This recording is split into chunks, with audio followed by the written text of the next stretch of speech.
हमारी दुनिया का 75% हिस्सा पानी है, जबकि 25% हिस्सा शुष्क जमीन है। लेकिन हैरत की बात यह है कि इस 25% जमीन को भी आज तक पूरी तरह किसी ने नहीं देखा है। एक अनुमान के मुताबिक जमीन का आधे से भी ज्यादा हिस्सा ऐसा है जिसे आज तक एक्सप्लोर नहीं किया गया। अर्थ का ये अनएक्सप्लोर हिस्सा असल में आर्कटिक रीजन, घने खौफनाक जंगल, बादलों से बातें करने वाली खतरनाक पहाड़ियाँ और दूर दूर तक फैले रेगिस्तान है, जहाँ इंसान का जाना काफी मुश्किल माना जाता है। लेकिन जो भी हो, हमें कम से कम इतना मालूम तो है कि इन जगहों पर आखिर है क्या। पर आपको ये जानकर हैरानी होगी कि अर्थ का सबसे बड़ा हिस्सा ऐसा है जिसके बारे में इंसान लगभग कुछ भी नहीं जानता, और वो हिस्सा है समुद्र। इस समुद्र के बारे में इंसान सिर्फ और सिर्फ 5% ही जानता है। हमें तो यह तक कि मालूम नहीं है कि समुद्र कितना गहरा है, इसमें मछलियाँ के अलावा और कौन कौन मखलूक पाई जाती है, और आखिर समुद्र के सबसे डीप पॉइंट पर कौन सा राज छुपा हुआ है। तो हेलो दोस्तों, मैं हूँ शुभेंदु और आप सभी का स्वागत है हमारा चैनल डैग राकेशी पे।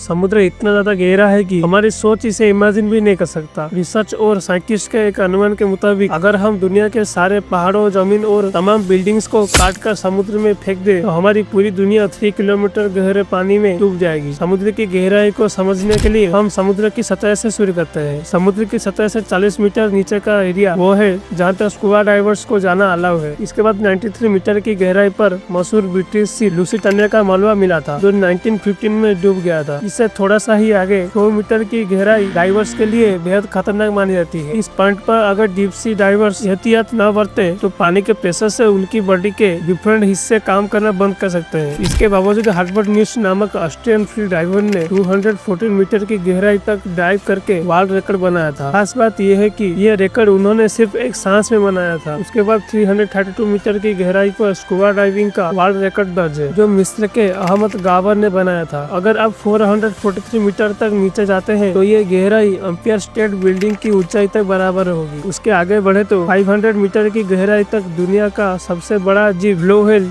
डाइव कर सकती है। 535 मीटर पर पानी का प्रेशर इतना होता है कि जितना किसी आदमी पर मोटा भैंस खड़ी हो जाए। इसके बावजूद एम्पायर पेंगुइन्स इतनी गहराई तक डाइव कर सकते हैं। 830 मीटर की गहराई पर अगर आप दुनिया की सबसे ऊंची बिल्डिंग बुर्ज खलीफा को उल्टा करके डुबो दे तो उसका टॉप यहाँ आएगा। 1000 मीटर की गहराई पर स्कैरी जोन शुरू होता है, जहाँ सूरज की रोशनी नहीं पहुंच पाती। 1280 मीटर तक लेदरबैक सी टर्टल्स पाए जाते हैं। उसके बाद 2000 मीटर पर ब्लैक ड्रैगन फिश रहती है, जो पूरी तरह ब्लैक होती है और सिर्फ फ्लैशलाइट से देखी जा सकती है। इसके भी गहराई में जाए तो 3800 मीटर पर फेमस टाइटैनिक का मलबा जो आज भी मौजूद है। 4000 मीटर की गहराई पर पानी का प्रेशर इतना होता है कि जितना एक भारी हाथी एक सिक्के पर खड़ा हो जाए। उसके बाद 6000 मीटर पर हेडल जोन शुरू होता है, जिसे मौत का इलाका भी कहते हैं। आखिर में 11,000 मीटर की गहराई पर, जिसे चैलेंजर डीप कहते हैं, अब तक सिर्फ कुछ ही इंसान जा सके हैं। विक्टर भेस्कोवा नाम के पूर्व नेवल ऑफिसर ने deep C submersible limiting factor का उपयोग करके इस गहराई को अकेले एक्सप्लोर किया था। इस गहराई के बावजूद भी वैज्ञानिकों का मानना है कि यह समुद्र का सबसे गहरा पॉइंट नहीं है। अभी तक इंसान ने समुद्र का सिर्फ 5% हिस्सा देखा है, यानी बाकी 95% हिस्से में कौन कौन सी मखलूक मौजूद है और वहाँ कौन से राज छुपे हुए हैं, ये किसी को नहीं मालूम। उम्मीद है डैग राकेशी की ये वीडियो आपको पसंद आई होगी। लाइक और शेयर जरूर करें, और हाँ, सब्सक्राइब करना मत भूलना। तो आज के लिए जय हिंद, जय भारत।